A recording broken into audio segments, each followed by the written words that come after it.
Josh, ഇത് രമ്യ. ഇതാണ് ഞങ്ങളുടെ ചെറിയ കുടുംബം. ഇവളാണ് മൂത്തത് ആൽഫിയ ലിസ്ബത്ത്. രണ്ടാമത്തെ ആൾ ഇപ്പുറത്തുണ്ട് എൻ്റെ അടുത്തിരിക്കുന്നത് ആഗ്നസ് മരിയ. കൊട്ടിയൂർ വെങ്ങലോട് അടുത്തിരിക്കുന്നു ആൻ ക്ലെറിൻ. ഉള്ള ഒരു സൂപ്പർ ഫാമിലിയാണ്. രമ്യയാണ് മദർ, ഷാജിയാണ് അച്ഛൻ. അഞ്ചാമത്തത് നമ്മുടെ മക്കളെത്ര പേരെന്ന് നോക്കിക്കേ. പിന്നെ ഉള്ളവൻ ലാസ്റ്റ് ഇരിക്കുന്നവൻ ലെവിൻസ് ആന്റണി. അടുത്ത ആളാണ് മടിയിലിരിക്കുന്ന കാതറിൻ ജോക്കിമ. പിന്നെ ഉള്ളവർ 2 പേര് ട്വിൻസാണ്. ഒരാള് അഞ്ജിതയുടെ അടുത്തിരിക്കുന്നത്. അഞ്ജിത ഞങ്ങളെ സഹായിക്കുന്ന കുട്ടിയാണ്. അവളൊരാള് ജിയാന ജോസ്പിന, ജിയോവാന മരിയ. ഇവള് ജിയോവാന മരിയ. അവസാനത്തെ കുഞ്ഞുവാവയാണ് ഇരിക്കുന്നത് ഹന്ന റോസ്ലിയ. ഇതാണ് ഞങ്ങളുടെ ചെറിയ കുടുംബം. തൊട്ടപ്പുറത്തിരിക്കുന്ന സൂപ്പർ ഫാമിലി. കൊട്ടിയൂരുള്ള സൂപ്പർ ഫാമിലിയെ നമുക്കൊന്ന് പരിചയപ്പെടാം. ഷാജി രമ്യ ദമ്പതികളുടെ മക്കളെ എല്ലാവരെയും ഒന്ന് കണ്ടു നോക്കിക്കേ. അനിയന്മാരൊക്കെ പറയും പെണ്ണുങ്ങളെല്ലാം കൂടെ ഉണ്ടായി എന്ത് ചെയ്യുമെന്നും പറഞ്ഞാണ് അന്നത്തെ കാലത്ത് ഞാൻ പ്രസവം നിർത്തിയത്. എല്ലാവരുടെയും ഇത് കാരണം അല്ലാതെ ഏറ്റവും ഒട്ടും മനസ്സില്ല ഞാൻ അന്നേരം പ്രസവം നിർത്താനൊന്നും ഇല്ലാഞ്ഞു. അന്നേരം പിന്നെ മോന് അതേമാതിരി അപ്പൊ തന്നെയല്ല 4 പെൺപിള്ളേരല്ലേ. നമുക്കിപ്പം എങ്ങോട്ടെങ്കിലും പോകണമെങ്കിൽ ഒരു വണ്ടി ഉണ്ടെങ്കിലും നമുക്ക് എടുത്തോണ്ട് പോകാൻ നമ്മളെ കൊണ്ട് പറ്റിയല്ലോ. അപ്പം നമ്മൾ ഓട്ടോ പിടിച്ചോ വണ്ടി പിടിച്ചോ ഒക്കെ പോകണം. പിന്നെ മക്കളുള്ള ഏറ്റവും നല്ല കാര്യമാണ്, എനിക്കിഷ്ടമാണ്.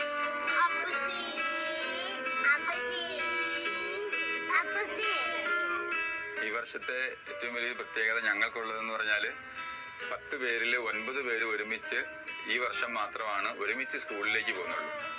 അതായത് പിന്നീടുള്ള വർഷങ്ങൾ വരുമ്പം മൂത്തയാൾ ഇപ്പം +2ലേക്കാണ്. അപ്പം അടുത്ത വർഷം മുതൽ അവർ ഹയർ സ്റ്റഡീസിന് വേണ്ടി പോകും. അപ്പോൾ ഓരോരുത്തരും മാറി പോകും. അതുകൊണ്ട് ഈ വർഷമാണ് ഞങ്ങൾക്ക് ഒരുമിച്ച് സ്കൂളിൽ പോകാനായിട്ട് ഇവർക്ക് കിട്ടിയ ഏറ്റവും നല്ലൊരു ചാൻസ്. അത് ഞങ്ങൾ ഏറ്റവും നല്ലവണ്ണം ഞങ്ങൾ അത് ആസ്വദിക്കുന്നുണ്ട്. ഞാനാണ് മൂത്തത്.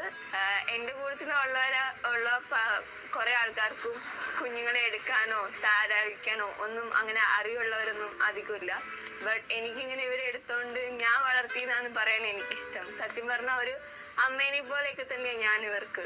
ദൈവ പരിപാലനയിൽ ആശ്രയിച്ചുകൊണ്ട് ഞങ്ങൾ മുന്നോട്ട് പോയപ്പോഴാണ് ഞങ്ങൾക്ക് സമ്പത്തായിട്ട് ഞങ്ങൾക്ക് ഇത്രയും മക്കളെ ദൈവം നൽകിയത്. അതിൽ ആദ്യത്തെ 4 പേര് നോർമൽ ഡെലിവറി, പിന്നീടുള്ളത് ബാക്കി എല്ലാവരും സിസേറിയനാണ്. ഇതിനെ ഞങ്ങൾ കർത്താവിൻ്റെ സന്നിധിയിൽ നിന്ന് ഏറ്റവും സ്നേഹത്തോടെ ഞങ്ങൾ ഏറ്റവും ആദരവോടെ തന്നെ സ്വീകരിക്കാൻ പറ്റിയതാണ് ദൈവം ഞങ്ങൾക്ക് നൽകിയ ഏറ്റവും വലിയൊരു നന്മയും അനുഗ്രഹവും. അതിൽ ഞങ്ങൾ ഏറ്റവും സന്തോഷകരമാണ്. അത് മൂത്ത ആൾക്കാരോട് തന്നെ ചോദിച്ചാൽ അറിയാം. അവർക്ക് ഈ അവസാനത്തെ കുഞ്ഞിനെ സ്വീകരിക്കുമ്പോൾ ഇപ്പോഴും അവരും ഏറ്റവും വലിയ സന്തോഷത്തിലാണ് അവരുള്ളത്. ഇപ്പോഴത്തെ എൻ്റെ ഏറ്റവും വലിയ സങ്കടം എന്ന് പറഞ്ഞിട്ടുണ്ടെങ്കിൽ ഈ വർഷം ഞാൻ +2ലാണ്. അപ്പൊ +2 കഴിഞ്ഞ് പോയി കഴിഞ്ഞിട്ടുണ്ടെങ്കിൽ എവിടെയെങ്കിലും മാറി നിൽക്കണമെങ്കിൽ എനിക്ക് ഇവരെ പിരിയാൻ ഭയങ്കര വിഷമമാണ്. ഇപ്പൊ ഉണ്ടായ കുഞ്ഞാണെങ്കിലും ഓക്ക് അറിവായിട്ടില്ല. അപ്പോൾ എന്നെ എന്തായാലും മറക്കും. അതൊക്കെയാണ് എൻ്റെ ഇപ്പോഴത്തെ ഏറ്റവും വലിയ വിഷമം എന്ന് പറഞ്ഞിട്ടുണ്ടെങ്കിൽ. എൻ്റെ പേര് ആൻ ക്ലെറിൻ. ഞാൻ 3ാമത്തെയാണ്. എനിക്ക് ഇവരൊന്നും ഇല്ലാതെ ഒരു നിമിഷം പോലും നിൽക്കാൻ പറ്റില്ല. അതായത് ഇപ്പോൾ ഇവനാണെങ്കിൽ പോലും എവിടെയെങ്കിലും പോകുമ്പോൾ ഒന്നിൽ ഞങ്ങൾ ആരെങ്കിലും കൂടെ വേണം, അല്ലെങ്കിൽ അവൻ്റെ അനിയൻ കൂടെ വേണം. അല്ലാതെ ഇവന് ഒരിടത്തും പോകാറില്ല. എവിടെയെങ്കിലും പോവാണെങ്കിൽ അവനെ കൂട്ടാതെ അത് എവിടെയെങ്കിലും ചെറിയ സ്ഥലങ്ങളിൽ പോവാണെങ്കിൽ അപ്പോഴത്തേക്കും ഇവനെ തന്നെ കൊണ്ടുപോവാണെങ്കിൽ പറയും ഞാൻ വരുന്നില്ല, എനിക്ക് അവനില്ലാതെ പറ്റില്ല, ഞാൻ വരുന്നില്ല എന്ന് പറഞ്ഞ് കിച്ചാവനെ കൂട്ടാണല്ലേ ഉള്ളൂന്ന് പറഞ്ഞാൽ അവൻ വീട്ടിൽ തന്നെ ഇരിക്കാറാണ് ഉള്ളത്. ഞങ്ങളുടെ ദിവസങ്ങൾ തുടങ്ങുന്നതെന്ന് പറഞ്ഞാൽ ആദ്യത്തേത് ഞങ്ങൾ വിശുദ്ധ കുർബാനയോടെയാണ് തുടങ്ങുന്നത്. വിശുദ്ധ കുർബാനയോടെ തുടങ്ങി ഞങ്ങൾ പള്ളിയിൽ പോകുന്നത് ഞാൻ പോകും. അതുപോലെ തന്നെ മൂത്ത കുട്ടികൾ 4 പേര് പോകും. അതുപോലെ തന്നെ മമ്മിയും ഒരുമിച്ച് ഞങ്ങൾ പള്ളിയിൽ പോയിട്ട് വന്നിട്ടാണ് അന്നത്തെ ദിവസം ആരംഭിക്കുന്നത്. പിന്നെ സ്കൂളിൽ പോകുമ്പോൾ ഒക്കെ അവരെ പ്രാർത്ഥിച്ചിട്ടേ പറഞ്ഞു വിടാറുള്ളൂ. എല്ലാ ദിവസവും തന്നെ പ്രാർത്ഥിച്ച് തലയെ കൈവച്ച് പ്രാർത്ഥിച്ച് പറഞ്ഞു വിടാറുള്ളൂ. അതിൻ്റെ ഒരു അനുഗ്രഹമാണ് മക്കൾക്ക് ഓരോ സമയത്തും ഞങ്ങളുടെ കുടുംബത്തിൽ കിട്ടുന്ന ഏറ്റവും വലിയ അനുഗ്രഹം എന്ന് പറയുന്നത്. പിന്നെ ഞങ്ങളുടെ കളി സമയങ്ങൾ എന്ന് പറഞ്ഞാൽ ഇവർ വന്നതിന് ശേഷം പരസ്പരം കളിക്കലും പഠിപ്പീരും എല്ലാം ഇവർ പരസ്പരമാണ്. അത് ഭക്ഷണം കഴിക്കുന്നതും അത് 7ാമത്തെ കുട്ടി വരെ അതിൽ ഈ കുഞ്ഞ് 2 ടിൻസ് മുതൽ അവർക്ക് ഭക്ഷണം വാരി കൊടുക്കേണ്ടൊക്കെ അവസ്ഥയുള്ളൂ.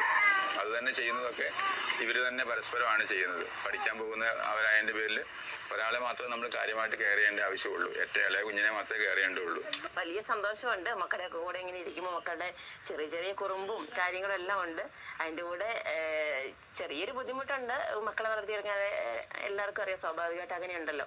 അപ്പോൾ ഇപ്പം വളരെ സന്തോഷത്തിലാണ്. 10 മക്കളും കൂടി അപ്പൻ്റെ അമ്മയുടെ അടുത്തിരുന്ന് ഇങ്ങനെ കളിക്കുകയും ചിരിക്കുകയും ആഗ്രഹമൊക്കെ ടൈമിലും ഒക്കെ ആണെങ്കിലും വളരെ സന്തോഷത്തിലാണ് ഞങ്ങൾ.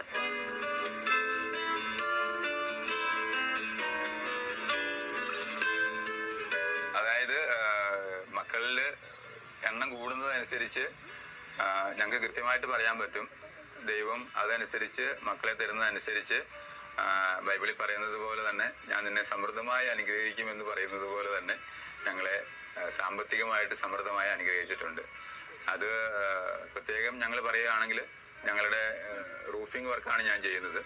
അതിൽ തന്നെ ഓരോ മെറ്റീരിയൽസും ഓരോ സ്ഥലങ്ങളിൽ നിന്ന് ഓരോ രാജ്യത്തു നിന്ന് ഓരോ മക്കളെ തരുമ്പോഴും അവർക്ക് വേണ്ട സമ്പത്തിന് വേണ്ട സാമ്പത്തികമായ അവസ്ഥകൾക്ക് വേണ്ട സ്ഥലമായാലും വാഹനങ്ങളായാലും മറ്റ് സാമ്പത്തികമായിട്ടായാലും എല്ലാ കാര്യത്തിലും ഞങ്ങൾക്ക് തരാറുണ്ട്. അതായത് കൃത്യമായിട്ട് കറക്റ്റ് ആ കാര്യത്തിൽ ഞങ്ങൾക്ക് 100% ഞങ്ങൾക്ക് ഉറപ്പാണ്. അപ്പോൾ ഈ മക്കളെ പ്രതി അതുപോലെ ആൾക്കാർ എല്ലാ വിഭാഗത്തിൽപ്പെടുന്നവരും, അതായത് നമ്മുടെ ക്രിസ്ത്യൻസ് മാത്രമല്ല, ഏറ്റവും കൂടുതൽ അതിൽ ശരിക്കും പറയുകയാണെങ്കിൽ മുസ്ലിംസാണ് ഏറ്റവും കൂടുതൽ സപ്പോർട്ട് ചെയ്യുന്നത്. ഞങ്ങളുടെ ബിസിനസ്സിൽ തന്നെ ഏറ്റവും കൂടുതൽ അവർ സപ്പോർട്ട് ചെയ്യുന്നത് ഈ മക്കളുടെ എണ്ണത്തെ പ്രതി മാത്രമാണ്. അത് ഞാൻ എല്ലാവരോടും തുറന്നു പറയാറുള്ള കാര്യമാണ്. അപ്പം ഈ കാര്യത്തിൽ സാമ്പത്തികത്തിന്റെ കാര്യത്തിൽ ഞാൻ എല്ലാവരോടും പറയുന്നത് ഇത്രയേ ഉള്ളൂ. മക്കളെ ദൈവം തന്നിട്ടുണ്ടെങ്കിൽ അവരെ വളർത്താനുള്ള കഴിവും ഈ സാമ്പത്തികവും ദൈവം 100% തരും, ഉറപ്പാണ്. വാ കീറിയ തമ്പുരാൻ ഇരയും തരുമെന്ന് പറയില്ലേ, അതാണ്. 10 മക്കളോടൊപ്പം കഴിയുന്ന സൂപ്പർ ഫാമിലിയെ നിങ്ങളൊന്ന് കണ്ടു നോക്കൂ.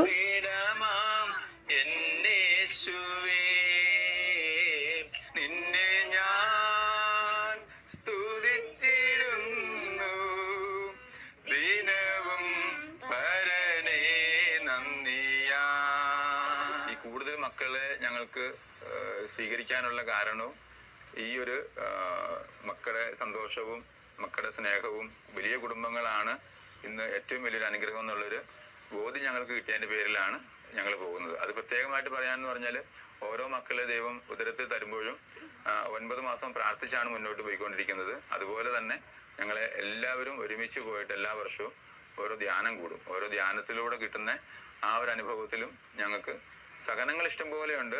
ശരിക്കും പറഞ്ഞാൽ ഇപ്പം പങ്കാളിയെ പറയുവാണെങ്കിൽ ഈ 17 വർഷമായിട്ട് എല്ലാ രാത്രിയും മുഴുവൻ സമയം കിടന്ന് ഉറങ്ങിയിട്ടുണ്ടാവില്ല. 17 വർഷത്തിനിടയ്ക്ക് ഈ മക്കളുള്ളതിൻ്റെ പേരിൽ ഉറങ്ങാൻ പറ്റുന്നൊന്നും ഉണ്ടാവില്ല. പക്ഷെ അത് ജീവിതത്തിൽ കിട്ടുന്ന ത്യാഗങ്ങളിലൂടെയാണ് നമുക്ക് ചെറിയൊരു ത്യാഗം എടുക്കുമ്പോഴേ നമുക്ക് ഇവരിൽ നിന്ന് ഈ പറയുന്ന വിശുദ്ധരായ മക്കളെ നമുക്ക് കൊടുക്കാൻ പറ്റത്തുള്ളൂ.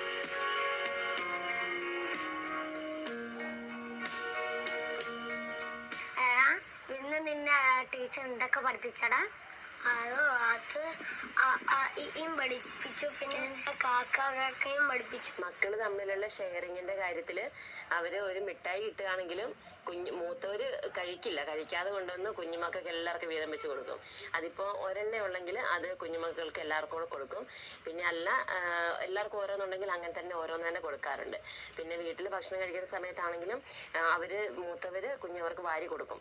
നമ്മളും കൂടെ ഹെൽപ്പ് ചെയ്യും. എന്നാൽ അവർ കഴിക്കുമ്പോൾ ഓടിച്ചെന്ന് വാ വിളിക്കുമ്പോഴേക്കും അവർ തന്നെ വായിൽ വെച്ച് കൊടുക്കും. ഇല്ലെങ്കിൽ ചേച്ചി തന്നാൽ മതി എന്ന് പറയും. അങ്ങനെ ഷെയർ ചെയ്തിട്ടാണ് കഴിക്കല്.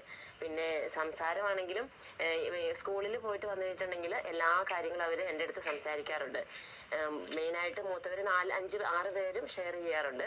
ഇവിടുന്ന് പോകുമ്പോൾ തുടങ്ങി സ്കൂളിൽ നടന്ന കാര്യങ്ങൾ, ടീച്ചേഴ്സുമായിട്ട് പറഞ്ഞ കാര്യങ്ങൾ, പിന്നെ പോകുന്ന വഴിയിലുണ്ടാകുന്ന കാര്യങ്ങൾ എല്ലാം തന്നെ ഷെയർ ചെയ്യാറുണ്ട്. ഇവരെ 3 പേരെയും ഞങ്ങൾ എല്ലാവരും കൂടിയാണ് പഠിപ്പിക്കുന്നത്. ഇവന്മാരെ 2 പേരെയും ഇവളെയും. ഇവനിപ്പോ 4ലേക്ക്, ഇവൻ 2ലേക്ക്, ഇവള് UKG-ലേക്ക്. അപ്പൊ ഇവന്മാര് സംശയം ചോദിച്ചു വരും, ഞങ്ങൾ പറഞ്ഞു കൊടുക്കും. തിരക്കാണെങ്കിൽ അനിയത്തിമാരുടെ അടുത്ത് പോയി ചോദിക്കും, ചേച്ചിനോട് ചോദിക്കാറുണ്ട്. എല്ലാവരും പറഞ്ഞു കൊടുക്കുകയും ചെയ്യും. ഇവളാണ് മൂത്തവള്. ഇവളോട് 10ാം ക്ലാസ്സിൽ മുതൽ ട്യൂഷന് പൊക്കളാൻ പറഞ്ഞു. മാനസികമായിട്ട് എല്ലാവർക്കും ഉണ്ടാകുന്ന പോലെ ചെറിയൊരു ടെൻഷൻ ഉണ്ടായിരുന്നു. 10ാം ക്ലാസ്സിൽ ട്യൂഷന് പൊക്കോളാൻ പറഞ്ഞു. അവള് പറഞ്ഞു മമ്മി പോകണ്ട, ഞാൻ ഫുൾ മാർക്ക് മേടിച്ച് ഞാൻ ട്യൂഷന് പോകാതെ വിട്ടിരുന്ന് പഠിച്ചോളാം എന്ന് പറഞ്ഞിട്ട്. അപ്പോൾ അങ്ങനെ തന്നെ അവള് ഫുൾ മാർക്ക് അങ്ങനെ മേടിക്കുകയോ ചെയ്തത്. ഫുൾ A+ ഉണ്ടായിരുന്നു. എൻ്റെ ഒരു വിചാരത്തിൽ ഇനി കുഞ്ഞുമക്കളെ നോക്കുന്നതിൻ്റെ പേരിൽ അല്ലെങ്കിൽ എന്നെ സഹായിക്കുന്നതിൻ്റെ പേരിൽ മക്കൾക്ക് അങ്ങനെ പഠിത്തത്തിലൊരു പുറകോട്ട് വരാൻ പാടില്ല, ആ ഒരു ചെറിയൊരു മനോഭാവം ഉണ്ടായിരുന്നു ആ സമയത്ത്.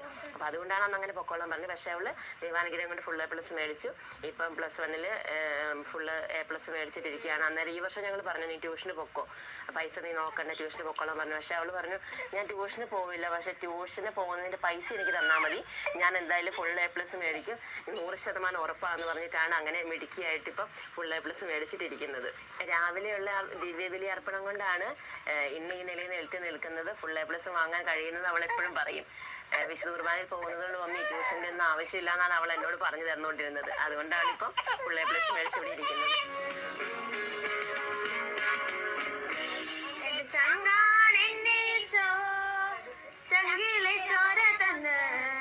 എന്നെ സ്നേഹിച്ചവനീശോ,